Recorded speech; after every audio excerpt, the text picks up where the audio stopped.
Bab 426 Setelah sang juara. Plaza Gerbang Naga dijaga ketat oleh pengawal ilahi dan mereka akan membunuh siapa saja yang mengganggu.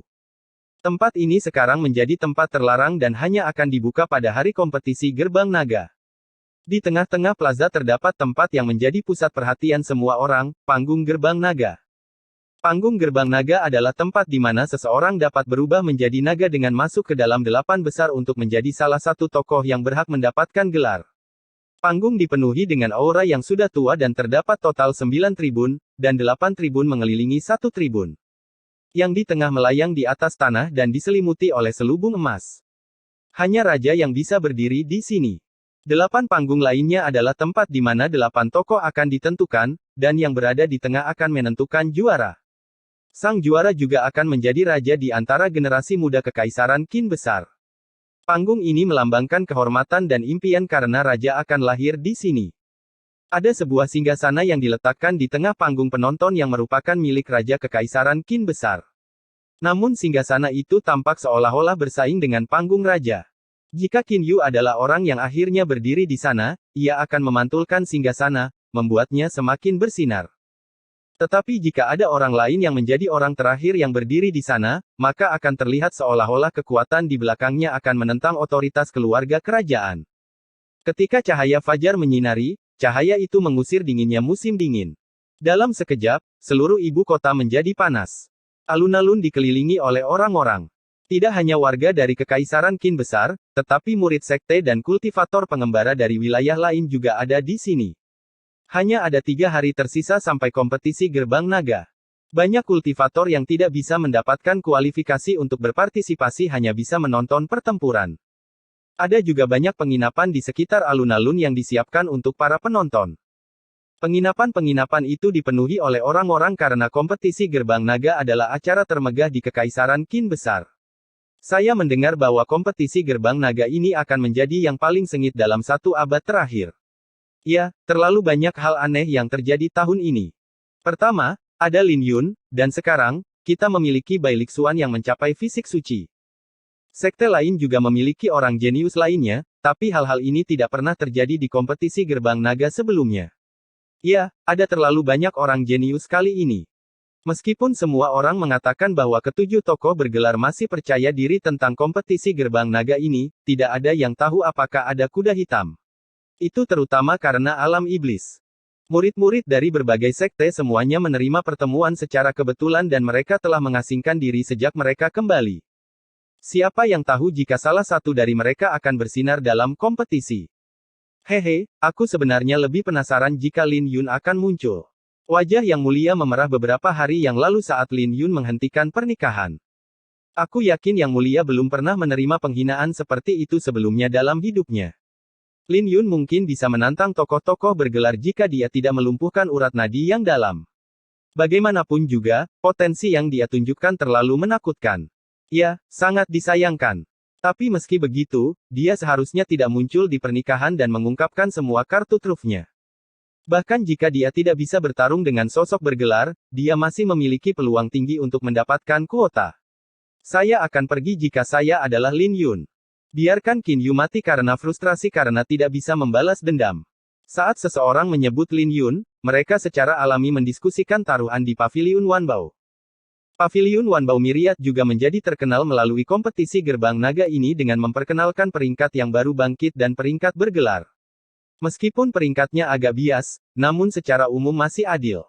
Jika bukan karena peringkat baru bangkit, tidak mungkin bagi mereka untuk memonopoli sebagian besar taruhan untuk kompetisi Gerbang Naga ini karena peringkat tersebut juga mewakili kecerdasan mereka yang kuat. Saat matahari terbenam, Paviliun Pedang Lingqiao menjadi suram saat para murid berjalan menuju ibu kota. Tentu saja, mereka tidak akan melewatkan acara ini. Lagi pula, mereka tidak akan bisa datang ke pembukaan kompetisi Gerbang Naga jika mereka tidak pergi sekarang. Beberapa murid yang lebih cemas pergi lebih awal. Namun, bahkan sampai hari ini, Lin Yun masih belum terlihat, yang membuat banyak orang kecewa. Banyak yang merasa bahwa dia mungkin akan menyerah pada kompetisi Gerbang Naga ini. Mereka mungkin kecewa, tapi itu juga bisa dimengerti. Bagaimanapun, mereka mungkin akan membuat pilihan yang sama jika mereka berada di posisi Lin Yun. Gunung Liontin berkumpul bersama dan semua orang menunjukkan keprihatinan di wajah mereka, kecuali Xin Yan. Xin Yan, apakah kita masih menunggu adik laki-laki? Tanya Chen Xuanjun. Hanya ada 3 hari tersisa, tapi Lin Yun masih belum terlihat. Mungkinkah adik laki-laki itu pergi ke inti pegunungan pemusnahan? Kudengar itu adalah wilayah binatang iblis alam Istana Ungu dan bahkan ada tempat terlarang di sana. Setiap tahun, banyak murid pergi ke sana dan mati. Kata seseorang dengan nada prihatin. Apa yang kamu bicarakan? Xin Yan memelototi kelompok itu sambil menghela nafas dalam hati. Lin Yun benar-benar tidak mengizinkannya untuk memiliki saat-saat damai. Kakak senior, menurutmu apakah kakak Lin akan pergi ke ibu kota langsung dari pegunungan pemusnahan? Bagaimanapun, waktu sangat berharga baginya, kata Li Wuyu. Mari kita berharap begitu. Kita tidak akan menunggunya lebih lama lagi, ayo kita pergi, senyum Xin Yan sambil mengusap kepala Li Wuyu. Tapi sebelum mereka pergi, Xin Yan berbalik untuk melihat ke arah pegunungan pemusnahan. Dia benar-benar khawatir Lin Yun akan melewatkan waktu. Sementara itu, sesosok tubuh berdiri di atas tebing sambil memandangi matahari terbenam di inti pegunungan pemusnahan. Tentu saja Lin Yun dan dia telah berdiri di sana sejak dia membuat terobosan dalam jurus pertempuran Dracula. Dia telah melihat matahari terbit dan terbenam selama 7 hari terakhir, dan dia perlahan-lahan melihat sesuatu yang berbeda tentang hal itu. Matahari mungkin bergerak lambat di matanya, tapi sebenarnya matahari bergerak jutaan dan jutaan mil setiap detiknya. 7 langkah mendalam berasal dari seni mengejar matahari ilahi. Tidak mungkin bagi manusia untuk mengejar matahari, jadi itu tidak berarti mengejar secara harfiah, tetapi menjadi matahari. Karena orang berhasil menciptakan seni mengejar matahari ilahi pada zaman dahulu, ini berarti pasti ada sesuatu yang istimewa tentangnya. Lagi pula, tidak masuk akal bagi seseorang untuk mengejar matahari secara membabi buta. Mata Lin Yun berbinar saat dia berangsur-angsur menjadi tenang dan kemudian dia menutup matanya. Suatu malam berlalu dan Lin Yun tiba-tiba membuka matanya ketika sekilas fajar telah tiba. Ketika dia berbalik dan melangkah maju, dia menoleh ke belakang untuk melihat dirinya yang lain berdiri di tempat di mana dia sebelumnya. Saat kloningannya berjemur di bawah sinar matahari, tiba-tiba bersinar terang, yang sepertinya membentuk sebuah lukisan. Sambil tersenyum, Lin Yun melangkah maju dan dia mencolek lukisan itu. Lukisan itu tiba-tiba hancur dan kloningannya berubah menjadi gumpalan api yang membumbung tinggi ke langit. Pada saat ini, 7 langkah mendalamnya mencapai tahap manifestasi. Api yang naik itu seperti matahari di langit dan banyak orang Siulian yang sedang berlatih di pegunungan melihat ke arah matahari dengan ketidakpercayaan, bagaimana mungkin? Banyak binatang iblis yang cerdas ketakutan karena mereka tidak tahu apa yang sedang terjadi. Hal ini langsung menyebabkan kegemparan di pegunungan. Lin Yun menyipitkan matanya menjadi celah dan dia mengepalkan tinjunya dengan bola api yang berkobar jauh di dalam hatinya. 3 tahun terlalu lama dan dia tidak ingin menunggu.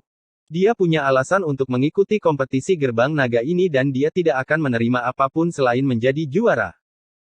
Bab 427 Kompetisi Gerbang Naga. Kecemerlangan di pegunungan pemusnahan hanya berlangsung sesaat. Setelah kekacauan awal, binatang iblis yang tersembunyi di pegunungan juga menjadi tenang. Namun, para kultivator pengembara di pegunungan tidak bisa menenangkan emosi mereka untuk waktu yang lama. Kecemerlangan itu mungkin hanya berlangsung sesaat, tetapi itu sangat membekas di benak mereka. Mereka tidak tahu bagaimana seseorang melakukan itu. Akhirnya, fitur Lin Yun terlihat jelas di bawah sinar matahari. Dia mungkin tidak membuat terobosan dalam kultivasinya, tetapi peningkatan kekuatannya selama sebulan terakhir tidak terbayangkan. Segel surgawi saja sudah cukup untuk mengguncang seluruh kekaisaran Qin besar, belum lagi menggabungkan 4 segel dan memiliki 7 langkah mendalam mencapai tahap perwujudan. Dia membuat terobosan dalam tinju, gerakan, dan teknik pemurnian tubuhnya. Kompetisi gerbang naga akan berlangsung 3 hari lagi. Jadi tidak perlu aku terburu-buru. Lin Yun duduk kembali. Pada akhirnya, teknik bela dirinya membutuhkan dukungan dari energi asalnya. Tanpa dukungan energi asal, usahanya selama sebulan terakhir akan sia-sia. Tertutup dalam selubung dari sinar matahari, Lin Yun mengambil batu giok spiritual kelas 2 dari kantong interspasial dan mulai berkultivasi. Bunga Ziyuan di dantiannya mekar saat mulai menyerap energi spiritual dengan panik. Di dalam tubuhnya, rune spiritual yang terukir di 9 nadi dalamnya perlahan-lahan bersinar dan membentuk sebuah lukisan. Itu adalah lukisan yang telah ditorehkan Lin Yun dengan energi usia dan energi asalnya. Itu adalah kartu trufnya, tapi karena sudah terungkap, lawan-lawannya akan berhati-hati terhadapnya. Jumlah sumber daya yang dibutuhkan untuk Sutra Pedang Ziyuan untuk membuat terobosan sangat besar. Saya jelas berada di ambang pintu, tapi saya tidak bisa membuat terobosan ke tahap ke-10. Namun, ini sudah cukup. Dengan kepadatan energi asalku, aku tidak perlu takut bahkan jika aku menghadapi alam Istana Ungu setengah langkah. Lin Yun teringat betapa sulitnya kultivasinya selama ini. Dibandingkan dengan Bai Lixuan, bakatnya lebih rendah. Dibandingkan dengan Qin Yu, otoritas dan statusnya tidak signifikan. Bagaimanapun, dia dulunya adalah seorang budak pedang. Namun, karena dia sudah berada di jalan ini berarti dia tidak lagi memiliki jalan untuk mundur. Dia hanya bisa menggunakan pedang di tangannya untuk membuka jalannya. Lin Yun membuka matanya dan pupil hitamnya memancar seperti bintang. Puncak tahap ke-9. Lin Yun menyadari bahwa indranya menjadi jauh lebih baik, sedemikian rupa sehingga dia bahkan bisa merasakan gerakan halus serangga di sekitarnya. Dia seharusnya membuat terobosan sejak lama dalam kultivasinya. Bagaimanapun juga, dia telah mendapatkan panen yang lebih besar dari siapapun di tingkat ke-10 Istana Teratai Hitam. Selain memurnikan inti teratai iblis yang tak terhitung jumlahnya, Lin Yun juga memurnikan pil yin yang memberinya fondasi yang kokoh. Jika dia tidak menghancurkan nadi dalamnya sendiri, dia pasti sudah mencapai tahap ke-10 sekarang. Jadi kultivasinya dalam sebulan terakhir dan pemurnian dua inti binatang alam Istana Ungu telah dengan lancar membawanya ke tahap ke-9. Saya telah menggunakan semua giok spiritual saya. Tapi 3 asal yang ditinggalkan di tubuhku oleh pelindung plum dapat membantuku menerobos kapan saja. Lin Yun mempertimbangkannya dan akhirnya menyangkal ide itu. Dia memutuskan untuk meninggalkan itu sebagai kartu trufnya karena dia percaya bahwa pelindung plum tidak ingin dia menyempurnakan 3 asal-usul kultivasi yang dia tinggalkan, melainkan agar Lin Yun melindungi dirinya sendiri dengan mereka. Kembali berdiri, Lin Yun mengaum ke arah hutan. Tidak butuh waktu lama sampai sesosok tubuh merah muncul dalam pandangannya. Lin Yun tersenyum saat melihat kuda naga darah. Dia yakin dengan kecepatan Lil Red jadi dia berkata, aku akan bergantung padamu untuk kembali tepat waktu. Bahkan pedang kondor tidak bisa lagi dibandingkan dengan kecepatan kuda naga darah. Bagaimanapun, kuda naga darah memiliki garis keturunan naga dan kecepatannya tak terbayangkan setelah garis keturunannya terbangun. Dalam sekejap mata, 2 hari telah berlalu dan kompetisi gerbang naga akhirnya dimulai. Bahkan sebelum fajar tiba, alun-alun gerbang naga sudah dipenuhi oleh orang-orang. Tempat itu dijaga ketat oleh pengawal ilahi saat Liu Feilong mengambil alih komando secara pribadi. Para bangsawan dan klan kekaisaran juga memasuki alun-alun di bawah tatapan iri para penonton yang tak terhitung jumlahnya. Kursi tamu adalah kursi terbaik yang tersedia untuk menonton kompetisi, tetapi tidak semua orang memiliki kualifikasi untuk berada di sana. Sekte Xuantian ada di sini. Lihat, itu adalah Tuan Yunzhen. Dia adalah satu-satunya harapan Sekte Xuantian setelah Tuan Liu Suang mundur. Aku ingin tahu apakah dia bisa menghentikan Yang Mulia untuk menjadi juara. Lagi pula, Tuan Liu Suang adalah juara di kompetisi sebelumnya. Kemunculan sosok yang diberi gelar pertama tentu saja menimbulkan kegemparan karena banyak orang yang ingin melihatnya. Paviliun Awan Pedang juga ada di sini. Apakah pemuda berpakaian hitam itu adalah Tuan Muda Ye? Itu dia. Orang yang berdiri di sampingnya adalah adik laki-lakinya, Luo Yuhang. Dia berada di peringkat kelima dalam peringkat baru bangkit. Saya juga mendengar bahwa dia melatih pedang pancaran tertinggi ke tingkat yang tinggi. Dia hanya berada di urutan kedua setelah Tuan Muda Ye di Paviliun Awan Pedang. Paviliun Awan Pedang mungkin bukan salah satu dari 4 sekte utama, tapi Tuan Muda Ye terkenal di Kekaisaran. Baru-baru ini, ketenaran Paviliun Awan Pedang mengejar 4 sekte utama. Lagi pula, Xin Jue tidak berpartisipasi dalam kompetisi gerbang naga sebelumnya, jadi ini berarti Paviliun Pedang Ling Qiao tidak memiliki siapapun yang menerima gelar. Jadi semua orang telah membandingkan kedua sekte tersebut. Sekte Huanyuan juga ada di sini. Itu adalah Tuan Yanxin. Yang di sampingnya pasti Zuo Yun. Zuo Yun ini jenius. Dia hanya berada di peringkat setelah Situ Yi dan Bai Lixuan di peringkat yang baru bangkit. Hehe, berbicara tentang Situ Yi, Villa Bulan Iblis juga ada di sini. Berbeda dengan sekte lainnya, Villa Bulan Iblis seperti tamu istimewa karena rombongan mereka tiba dengan kapal terapung. Orang harus tahu bahwa dilarang terbang di sekitar Plaza Gerbang Naga. Tapi karena penjaga ilahi tidak melakukan apapun untuk menghentikan mereka, ini berarti bahwa mereka telah mengakui hak khusus Villa Bulan Iblis. Akademi Qintian ada di sini. Para penonton menjadi bersemangat ketika lebih banyak sekte berdatangan. Paviliun Pedang Ling Qiao juga. Di mana? Di mana mereka? Sebuah suara langsung menarik perhatian banyak orang ketika mereka melihat rombongan Paviliun Pedang Ling Qiao memasuki Plaza Gerbang Naga dari gerbang utara. Bai Lixuan, Ye Feng, dan Xin Yan. Di mana Lin Yun? Sepertinya rumor itu benar. Kedatangan Paviliun Pedang Ling Qiao telah menarik perhatian semua orang, tapi Lin Yun tidak terlihat. Hal ini langsung membuat beberapa orang bersuka cita, sementara yang lain khawatir. Bagaimanapun juga, banyak dari mereka yang tertarik dengan taruhan apakah Lin Yun akan berpartisipasi dalam kompetisi atau tidak. Beberapa dari mereka bahkan mempertaruhkan seluruh kekayaannya. Namun, perhatian semua orang langsung tertuju pada kedatangan keluarga kerajaan. Sekelompok kuda yang kuat melangkah masuk ke dalam alun-alun gerbang naga sambil berjalan menuju singgasana. Orang yang memimpin kelompok itu adalah seorang pria parubaya yang mengenakan gaun kekaisaran. Kedatangannya langsung membungkam keributan yang datang dari para penonton. Dia adalah raja dari kekaisaran Qin, Qin Luochen. Di belakangnya, Qin Yu dan Putri Feng Hua diam-diam mengikuti. Mereka bertiga mengeluarkan temperamen yang berbeda, temperamen seorang penguasa. Ini karena mereka bertiga adalah penguasa kekaisaran ini, memegang kehidupan jutaan orang di tangan mereka. Hak kesulungan mereka memberi mereka temperamen penguasa ini. Namun, ketika mereka melihat putri dan putra mahkota berjalan berdampingan, hal ini membuat banyak orang merasa aneh. Ini berarti keduanya memiliki kualifikasi untuk mewarisi kekaisaran di mata Kaisar Qin. Seluruh kekaisaran secara alami memperhatikan kompetisi ini, jadi jika kaisar berniat membiarkan Qin Yu mewarisi tahta, dia tidak akan mengizinkan sang putri berjalan berdampingan dengan Qin Yu. Salam, Kaisar Qin. Para tetua dan murid berdiri dari tempat duduk mereka. Keempat sekte mungkin melampaui kekaisaran, tetapi mereka secara alami harus memberikan penghormatan kepada kaisar di permukaan. Silakan duduk. Kaisar Qin mengulurkan tangannya sambil tersenyum. Terima kasih, Kaisar Qin. Para tetua dan murid menunggu putri dan pangeran duduk sebelum mereka duduk. Kompetisi Gerbang Naga adalah acara besar di Kekaisaran Qin besar. Aturannya tetap sama. Tidak ada batasan untuk membiarkan orang jenius di bawah usia 25 tahun dengan kultivasi setidaknya pada tahap ke-8 berpartisipasi, terlepas dari sekte atau asal mereka. Kalian semua dapat memiliki waktu dupa untuk mendaftar. Kaisar Qin tidak menjadi tuan rumah kompetisi ini untuk pertama kalinya, jadi dia tidak memiliki banyak perubahan di wajahnya. Dia duduk, yang merupakan sinyal bahwa pendaftaran telah dimulai. Di depan panggung, tentu saja ada orang-orang yang bersiap untuk menangani pendaftaran dan ada juga yang menyalakan dupa. Peraturan kompetisi Gerbang Naga sangat sederhana. Pertarungan akan dibagi menjadi dua babak, yang pertama adalah babak penyisihan. Para peserta akan dibagi menjadi 8 kelompok dan 4 orang akan muncul dari setiap kelompok. Di babak kedua, 36 orang akan bertarung untuk memperebutkan 8 gelar.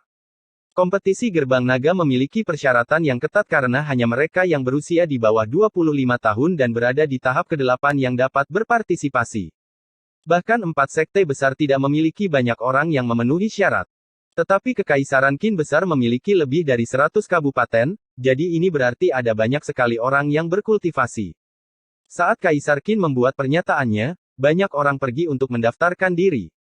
Jika bukan karena fakta bahwa beberapa orang tahu bahwa mereka tidak akan dapat melewati putaran pertama, jumlah orang yang mendaftar akan jauh lebih tinggi.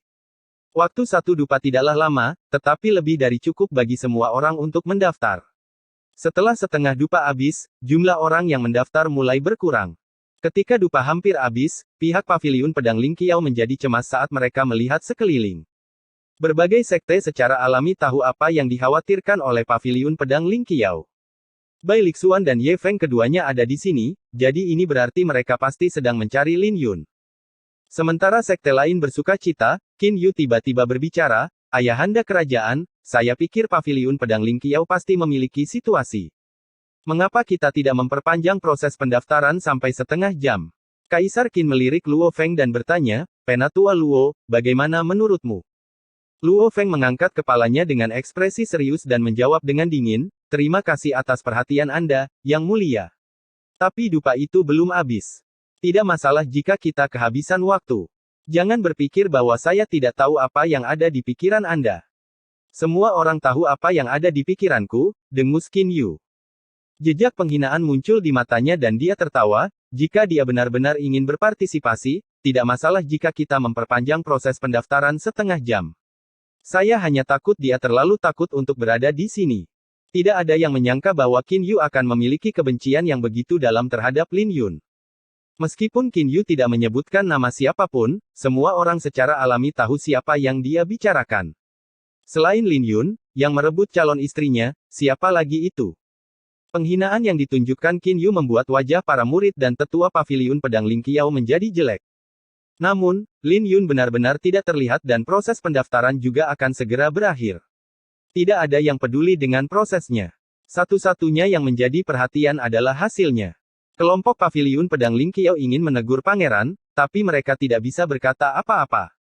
Saya takut Anda akan kecewa. Dia sudah ada di sini, kata Putri Feng Hua. Kata-katanya langsung membuat semua orang dari paviliun pedang Ling Qiao berubah ketika mereka melihat seorang pemuda datang dengan menunggang kuda dengan kotak pedang di punggungnya.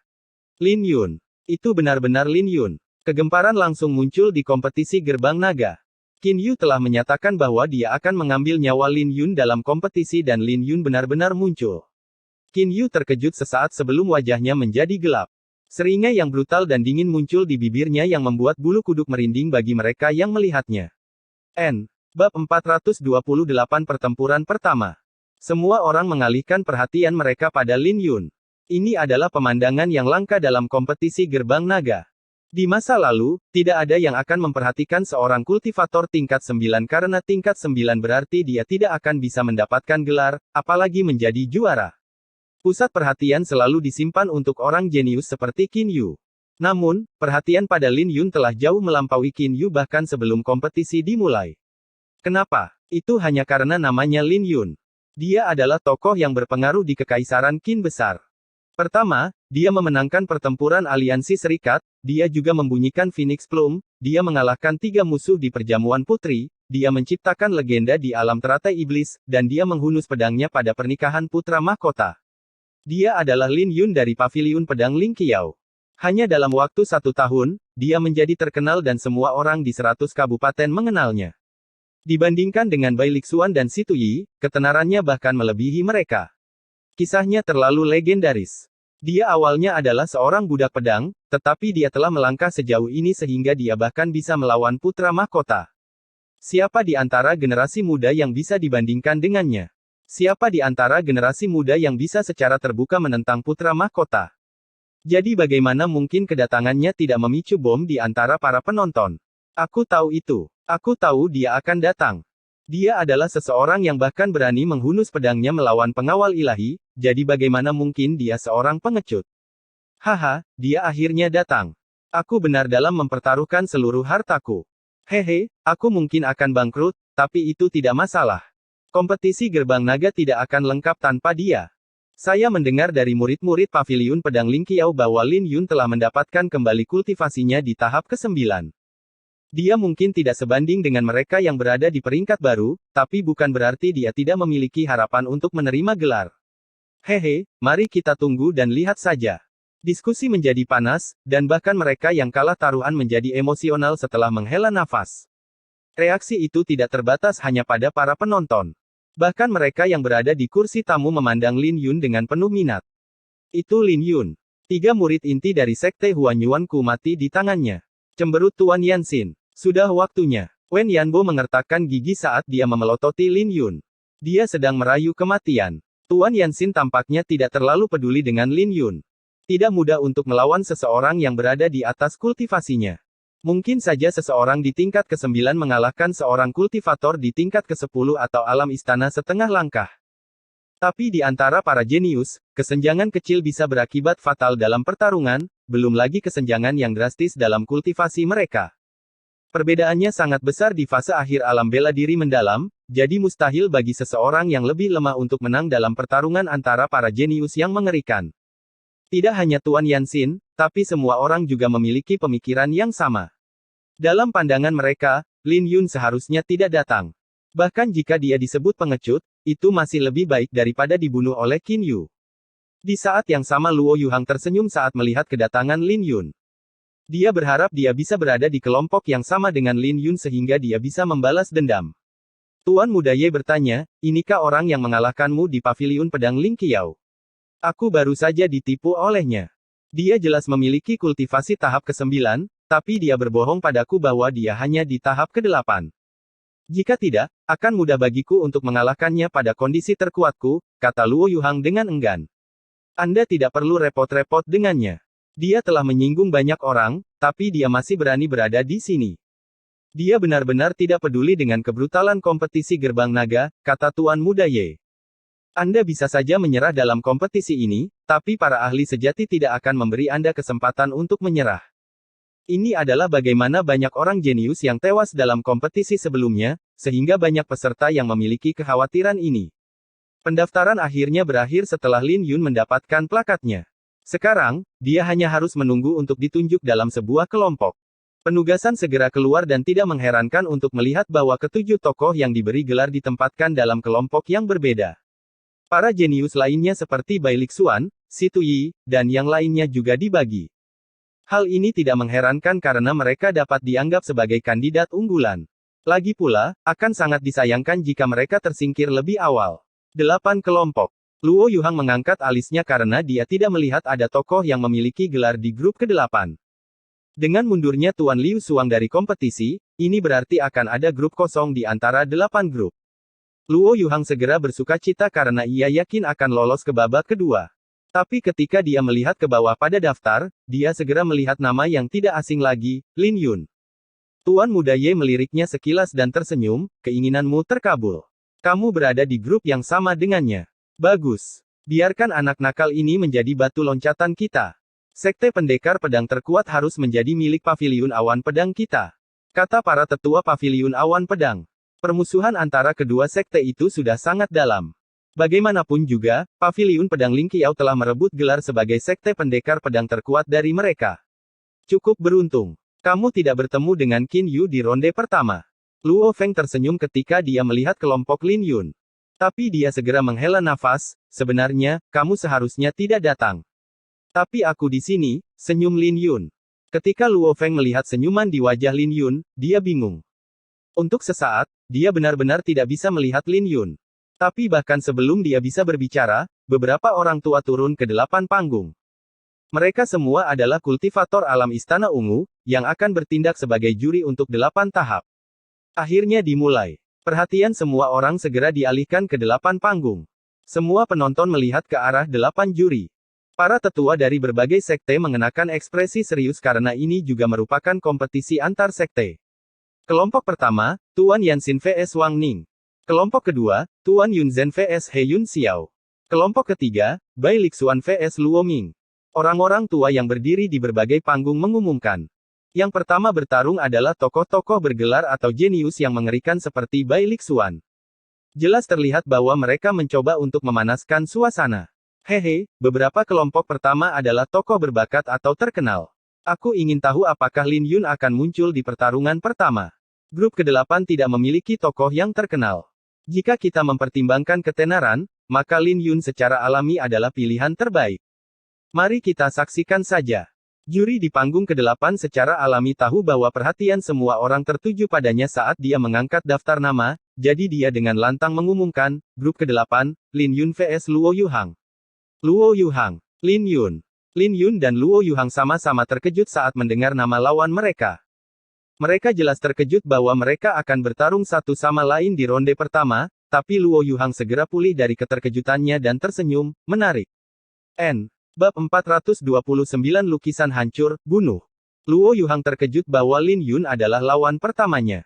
Kompetisi Gerbang Naga diadakan setiap 3 tahun sekali, jadi secara alami akan menarik perhatian semua orang. Karena terstruktur seperti ini, merupakan suatu kehormatan bahwa dia bisa bertarung di pertandingan pertama. Jika dia bisa menunjukkan bakatnya di pertandingan pertama, ketenarannya akan menyebar ke seluruh kekaisaran. Yang terpenting, lawannya adalah Lin Yun, yang menjadi pusat perhatian semua orang. Saya cukup beruntung mendapatkan apa yang saya inginkan. Luo Yuhang telah menantikan pertarungannya dengan Lin Yun sejak kekalahannya. Dia ingin menginjak Lin Yun dengan kakinya untuk membersihkan penghinaan yang dia derita saat itu. Juga akan menarik untuk mempermalukan Paviliun Pedang Ling Qiao. Pada saat ini, para penonton sibuk berdiskusi di antara mereka sendiri. Mereka sudah menduga bahwa Lin Yun akan maju untuk pertarungan pertama, tapi tidak ada yang menyangka bahwa lawannya adalah Luo Yuhang. Semua orang tahu tentang peringkat Luo Yuhang di peringkat baru bangkit, belum lagi dia juga adik laki-laki Tuan Muda Ye. Lawan dari tokoh-tokoh bergelar dan para jenius, seperti Bai Lixuan, adalah sosok tanpa nama. Jadi tidak disangka bahwa lawan Lin Yun adalah kandidat populer yang memiliki kesempatan sah untuk mendapatkan gelar. Tidak bagus. Lin Yun mungkin telah memulihkan kultivasinya, tapi semua kartu trufnya terungkap, belum lagi dia belum sepenuhnya pulih dari cedera lamanya. Peluangnya untuk menang tidak akan tinggi melawan Luo Yuhang. Mungkinkah itu sesuatu yang direncanakan oleh keluarga kerajaan dengan sengaja? Siapa yang tahu? Lagi pula, terlalu memalukan untuk kalah di pertandingan pertama. Ya, saat Lin Yun datang untuk mendaftar, perhatian semua orang tertuju padanya. Akan sangat memalukan jika dia kalah di pertandingan pertama. Banyak juri yang berasal dari keluarga kerajaan, jadi mereka secara alami harus memberikan wajah kepada keluarga kerajaan. Putra mahkota baru saja dipermalukan oleh Lin Yun, jadi tidak aneh jika mereka tidak ikut campur dalam pertandingan selama itu sesuai aturan. Saat Lin Yun berjalan ke tahap ke-8, Xin Yan tiba-tiba berseru, "Adik laki-laki." Lin Yun menghentikan langkah kakinya, tapi dia tidak berbalik. Xin Yan melanjutkan, "Bertahanlah. Kau dengar aku." "Baiklah," senyum Lin Yun. Luo Yuhang sudah menunggu di panggung ke-8 dan peserta lainnya juga berada di 7 panggung lainnya. Dengan itu, kompetisi gerbang naga telah resmi dimulai. Semua orang dari paviliun pedang Ling Qiao memandang Lin Yun dan ada yang khawatir apakah Lin Yun bisa mengalahkan Luo Yuhang. "Aku sudah menunggu beberapa lama. Apakah kau takut melawanku?" Senyum Luo Yuhang. Dia telah menunggu kesempatan ini untuk waktu yang lama, kesempatan untuk mengalahkan Lin Yun yang terkuat. Luo Yuhang melanjutkan, "Saya terkejut Anda datang. Saya tidak akan datang jika saya berada di posisi Anda. Lagi pula, akan sangat memalukan jika tersingkir di pertandingan pertama." Apakah akhirnya dimulai? Lin Yun mengabaikan Luo Yuhang dan berbalik untuk melihat Xin Yan, lalu Putri Feng Hua, dan akhirnya sehelai rambut yang melilit kelingkingnya. Dia berasal dari kerajaan Tianshui, menyandang nama seorang budak pedang. Bukan perjalanan yang mudah untuk sampai ke sini, tapi akhirnya dia bisa berada di panggung kompetisi gerbang naga. Dia berada di sini atas nama Xin Jue untuk memperjuangkan Xin Yan. Tiba-tiba, keributan terjadi di panggung kelima. Qin Yu hanya mendorong telapak tangannya, melepaskan lautan api yang menelan lawannya seketika. Tubuh lawannya terbakar habis oleh serangan itu, yang merupakan adegan brutal. Qin Yu berdiri dengan bangga di atas panggung. Dia terlalu tertekan sejak pernikahannya, jadi dia membutuhkan jalan untuk melampiaskan emosinya. Namun, hal ini sangat disayangkan oleh lawannya. Telapak tangan Qin Yu adalah caranya untuk mencoba mempromosikan keberadaannya, memberi tahu semua orang bahwa dialah bintangnya. Jangan khawatir, kamu tidak akan memiliki kesempatan untuk melawannya. Luo Yuhang berpikir bahwa Lin Yun memperhatikan Qin Yu ketika dia melihat bahwa Lin Yun tidak fokus. Detik berikutnya, dia melepaskan aura tirani. Matanya menjadi tajam saat dia mengencangkan cengkeramannya pada pedangnya. Betapa kuatnya. Para penonton dapat dengan jelas merasakan aura kuat yang datang dari Luo Yuhang. Mereka langsung tahu bahwa Luo Yuhang ingin mengakhiri pertempuran ini dengan cepat dengan menekan Lin Yun dengan kultivasinya.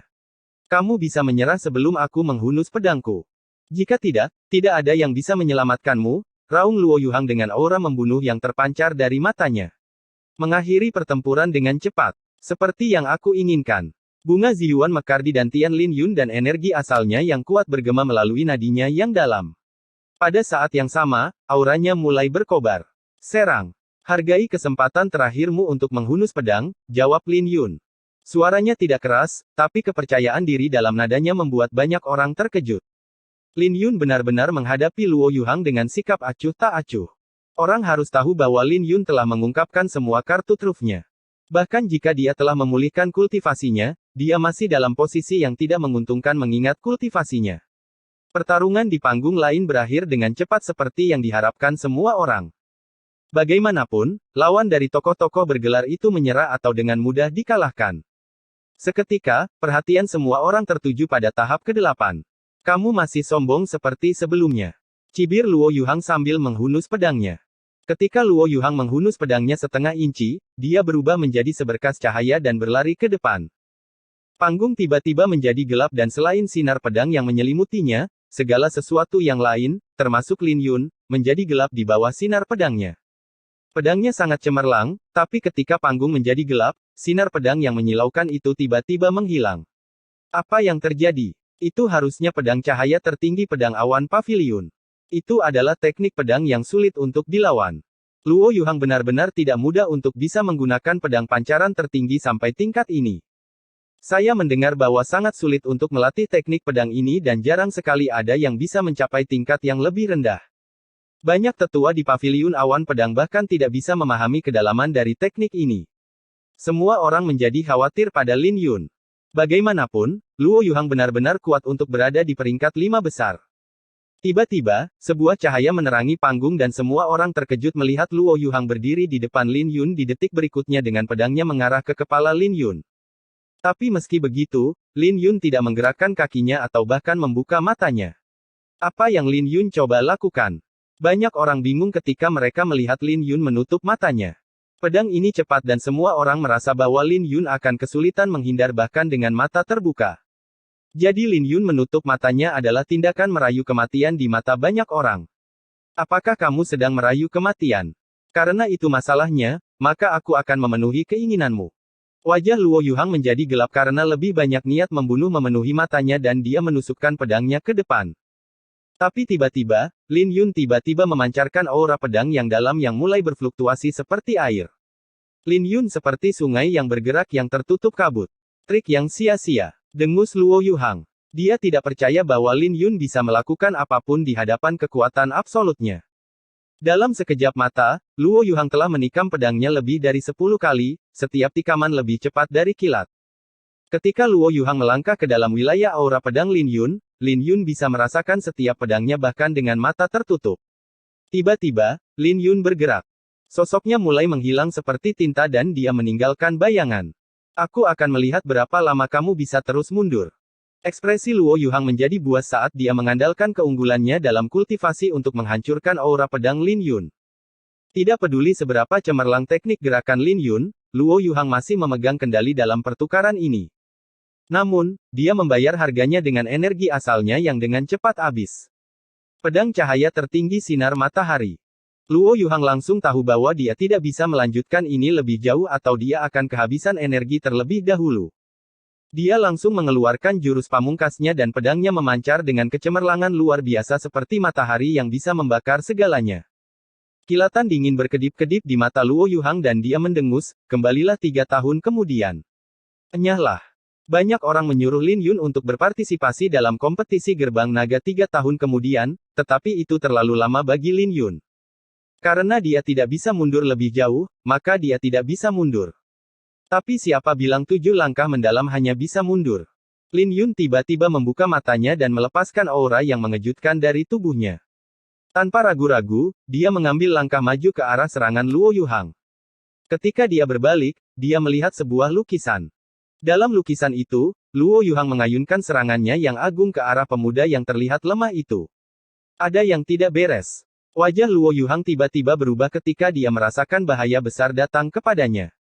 Ketika dia berbalik, dia melihat bulan yang bersinar turun ke arahnya. Ketika bulan turun, lukisan itu hancur, dan Luo Yuhang kehilangan nyawanya. Luo Yuhang dikirim terbang dengan semua tulang rusuknya patah. 3 tahun terlalu lama bagi Lin Yun. Dia hanya ingin bertarung untuk saat ini, untuk memperjuangkan kejuaraan. Dengan menyarungkan pedang pemakaman bunga, Lin Yun berdiri dengan bangga di atas panggung. Bab 430 Kuda Hitam. Lin Yun menyerang dengan sangat terlambat, tapi dia mendapatkan kemenangannya secara instan. Semuanya berakhir saat dia menghunus pedangnya, yang membuat banyak penonton terkejut. Lin Yun hanya menggunakan satu pedang untuk membunuh Luo Yuhang, yang berada di peringkat kelima di peringkat yang baru bangkit. Kata-kata Luo Yuhang masih terngiang di telinga kerumunan, tetapi dia telah mati dalam sekejap mata. Pada tahap ke-8, juri memandang Lin Yun dengan kaget. Lin Yun, kamu sudah mencapai tahap manifestasi dalam 7 langkah mendalam. Saya kira, jawab Lin Yun. Dia tidak memberikan jawaban langsung, tetapi itu mengejutkan sang hakim. Hakim tidak percaya bahwa Lin Yun benar-benar telah mengembangkan 7 langkah mendalam menuju tahap manifestasi. Pada zaman kuno, orang-orang mengejar matahari untuk menemukan jejak binatang suci, gagak emas. Melalui obsesi dan observasi semacam itu, seni mengejar matahari ilahi diturunkan. Salinan lengkapnya sudah lama hilang, jadi hanya salinan yang tidak lengkap yang tersisa. Salinan yang tidak lengkap melahirkan banyak teknik gerakan dan 7 langkah mendalam adalah salah satunya. Teknik gerakan ini mungkin hanya merupakan tingkat yang mendalam, tetapi sebanding dengan teknik gerakan tingkat spiritual biasa karena memiliki persyaratan pemahaman yang tinggi. Bahkan sulit bagi orang untuk mencapai penguasaan yang lebih rendah, apalagi penguasaan parutan. Dalam sejarah Paviliun Pedang Lingqiao, jumlah orang yang mencapai penguasaan penuh dapat dihitung dengan satu tangan. Tidak ada yang mencapai tahap manifestasi, jadi Lin Yun telah menciptakan legenda lain tanpa dia sadari. Selain itu, tidak ada seorang pun di Kekaisaran Qin besar yang membawa teknik gerakan tingkat tinggi untuk penguasaan penuh. Tapi kejutan yang dibawa Lin Yun pada semua orang bukan hanya karena tahap manifestasi. Siapa yang berani mengatakan bahwa Lin Yun ada di sini untuk dibunuh sekarang? 3 tahun adalah penantian yang terlalu lama dan dia mengungkapkannya pada semua orang dengan pedang di tangannya. Dia membuktikan bahwa dia juga bisa bersinar terang dalam kompetisi gerbang naga ini. Wajah Qin Yu bersinar dengan niat membunuh dan wajah para tetua sekte Huanyuan juga berubah menjadi tidak sedap dipandang. Mereka membenci Lin Yun sampai ke dalam tulang mereka. Wen Yanbo berbicara, dia hanya beruntung. Aku tidak percaya dia bisa membalikkan keadaan karena dia telah mengungkapkan semua kartu trufnya. Tokoh-tokoh lain yang diberi gelar juga mengenakan ekspresi rumit ketika mereka melihat adegan ini. Tidak ada yang menyangka bahwa Lin Yun akan membalikkan keadaan dengan teknik gerakannya. Adapun pihak Paviliun Pedang Lingqiao, mereka tentu saja senang melihat ini. Adik laki-laki. Tuan Muda Ye memeluk mayat Luo Yuhang dengan wajah gelap. Dia tahu bahwa Luo Yuhang tidak dapat diselamatkan karena Lin Yun juga telah memotong hatinya menjadi 2. Lin Yun, tidak apa-apa jika kamu mengalahkannya, tapi kenapa kamu harus membunuhnya? Tuan Muda Ye menatap Lin Yun dengan kedinginan berkedip-kedip di matanya. Tatapannya seperti pedang yang menusuk ke dalam diri Lin Yun dan aura yang dia pancarkan sangat menakutkan. Orang normal akan ketakutan setengah mati dengan tatapan ini, tapi Lin Yun tidak memiliki perubahan dalam ekspresinya saat dia menjawab, kematian bukanlah hal yang mengejutkan dalam kompetisi gerbang naga. Apakah Anda mengatakan bahwa adik laki-laki Anda istimewa? Bahkan jika Anda adalah salah satu dari 8 gelar, bukankah Anda terlalu menuntut? Seseorang harus siap untuk membunuh atau dibunuh, jadi tidak ada yang akan pergi dengan mudah hanya karena Luo Yuhang adalah adik laki-laki Tuan Muda Ye. Mengapa Lin Yun merasa terganggu dengan sosok yang bergelar ketika dia berjuang untuk menjadi juara? Saya menantikan untuk bertemu dengan Anda di atas panggung. Kata-kata Lin Yun benar-benar membuat mata Tuan Muda Ye berkobar dengan api dan amarah. Kau dipersilakan untuk menantangku kapan saja, jawab Lin Yun sambil pergi. Kata-katanya mengejutkan semua orang. Tidak ada yang menyangka akan melihat pertunjukan yang begitu menarik setelah pertarungan. Lin Yun menghadapi ancaman seorang tokoh bergelar secara langsung tanpa mundur selangkah pun. Itu hanya episode singkat saat kompetisi dilanjutkan. Semua peserta dibagi menjadi 8 kelompok dan 4 peserta akan muncul dari 8 kelompok di penghujung hari. Hanya 32 peserta yang berhasil masuk ke tahap kedua yang memenuhi syarat untuk memperebutkan gelar juara.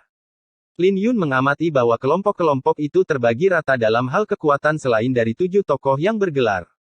Dari 7 kelompok lain, ada 3 peserta yang cukup kuat dan mereka berasal dari Sekte Xuantian, Pengawal Ilahi, dan Akademi Qintian. Semua kultivasi mereka berada di tahap ke-10 puncak dari alam bela diri yang mendalam dan ada kemungkinan mereka juga memiliki kartu truf di lengan baju mereka. Mereka tidak lebih lemah dari Luo Yuhang. Kemudian lagi, itu tidak mengesampingkan kemungkinan bahwa ada kuda hitam lain di antara 8 kelompok. Kelompok ke-8, Lin Yun vs Luo Yin. Lin Yun turun ke atas panggung dengan 7 langkah mendalam ketika dia mendengar namanya dipanggil. Luo Yin hanya berada di tahap ke-9 dan dia tidak terlalu menarik perhatian di tahap ke-8. Mata Luo Yin berkilat dengan ketegasan saat melihat Lin Yun di atas panggung. Lawannya adalah seorang legenda, yang telah melumpuhkan urat nadinya yang dalam hingga membunuh Luo Yuhang. Namun, dia tidak akan menyerah begitu saja apapun yang terjadi. Permisi. Luo Yin bergerak saat juri memanggil untuk memulai. Dia mengumpulkan energi asalnya ke telapak tangannya dan meretas. Serangan ini disertai dengan momentum menakutkan yang bahkan bisa membelah gunung menjadi 2. Saat dia menyerang, auranya benar-benar mencapai tahap ke-10. Siapapun bisa mengatakan bahwa Luo Yin telah mencapai pencapaian tinggi dalam serangan ini dan dia bisa dengan mudah membelah lawannya menjadi 2 jika dia bertemu dengan orang lain. Tapi sayang sekali dia bertemu dengan Lin Yun. Luo Yin memiliki pencapaian tinggi dalam serangan ini. Lalu kenapa? Lin Yun hanya bisa menekan Luo Yin dengan sebuah pukulan. Saat auman naga dan harimau bergema di udara, Lin Yun melompat ke langit. Dia pertama-tama membentuk segel kuno dengan tangannya sebelum mendorong segel itu ke depan. Itu secara alami adalah segel Vajra abadi. Hanya dalam satu pertemuan, Luo Yin dikirim keluar dari panggung sambil memuntahkan darah. Juri tertegun sejenak sebelum dia mengumumkan, Lin Yun menang. Itu adalah tinju naga harimau. Dia bahkan tidak menggunakan pedangnya. Lin Yun ini tak terduga. Dia bahkan tidak menggunakan pedangnya. Para penonton kecewa dengan cepatnya Lin Yun mengakhiri pertarungan. Pertarungan itu begitu cepat sehingga Lin Yun tidak punya banyak waktu untuk beristirahat. Sebelum dia menyadarinya, dia sudah berada di atas panggung menghadapi lawan ketiganya. Lawan ketiganya juga bukan siapa-siapa dengan kultivasi di tahap ke-9. Jika di masa lalu, Lin Yun harus meluangkan waktu untuk mengalahkan lawan di tahap ke-9, tapi ini tidak ada artinya baginya setelah dia memulihkan urat nadinya yang dalam. Pada kultivasi yang sama, dia bisa menekan siapapun. Lin Yun menang. Lin Yun menang. Lin Yun menang. Lin Yun melanjutkan rangkaian kemenangan ini dan sebelum dia menyadarinya, dia telah mengumpulkan 8 kemenangan berturut-turut. Hanya mereka yang berada di level tokoh-tokoh bergelar yang bisa mencapai hal ini. Para penonton semakin terkejut karena Lin Yun baru menggunakan tinju naga harimau untuk mengalahkan lawan-lawannya setelah Luo Yuhang. Tinju naga harimau yang menyapu gelombang di Kekaisaran Qin besar sebenarnya digunakan oleh seorang murid paviliun pedang Ling Qiao. Hal ini membuat wajah para tetua dan murid sekte Xuantian terlihat jelek. Secara kebetulan, lawan Lin Yun pada ronde ke-10 adalah seorang murid dari sekte Xuantian, Tong Yuan. Sekte Xuantian adalah sebuah sekte Buddha. Mereka memiliki murid biasa, murid Buddha, dan murid setengah Buddha. Sekte Xuantian tidak memaksa murid-murid mereka untuk menjadi biksu. Hal ini merupakan sesuatu yang dikenal luas di Kekaisaran Qin. Namun para ahli asli dari sekte Xuantian sangat mendalami syair-syair Buddha dan beragama Buddha. Bahkan baik Tuan Liu Xuang dan asal-usul sejati keduanya adalah biksu. Ada pepatah lain yang mengatakan bahwa warisan sejati dari sekte Xuantian hanya dapat diberikan kepada para biksu dan Tong Yuan adalah seorang biksu dari sekte Xuantian. Seperti Lin Yun, dia juga memiliki 9 kemenangan dan juga menggunakan tinju harimau naga untuk mengalahkan lawan-lawannya. Tinju naga harimau miliknya sangat mendominasi, yang merupakan kedalaman sejati dari teknik tinju ini. Dia telah berkultivasi dengan keras di sekte Xuantian, jadi tidak banyak orang yang tahu tentang dia. Dia agak mirip dengan Ye Feng dari paviliun pedang Ling Qiao. Aku tidak percaya anak nakal ini masih berani menggunakan tinju naga harimau di hadapan Tong Yuan. Tetua yang memimpin partai sekte Xuantian berbicara. Dia tidak bisa menerima bahwa teknik pamungkas dari sekte Xuantian digunakan oleh orang luar. Faktanya, kemenangan Lin Yun sejauh ini adalah tamparan di wajahnya. Lin Yun mendarat di atas panggung dan matanya berkobar-kobar saat dia menatap lawannya. Aura naga dan harimau juga mulai terpancar dari tubuhnya. Itu tinju naga harimau lagi. Haha, lihatlah wajah-wajah dari sekte Xuantian. Bukankah dia sedikit terlalu sombong? Menggunakan tinju naga harimau untuk melawan Tong Yuan. Akan sangat lucu jika dia berhasil menang. Sepertinya kita akhirnya akan menentukan kuda hitam untuk kelompok ke-8.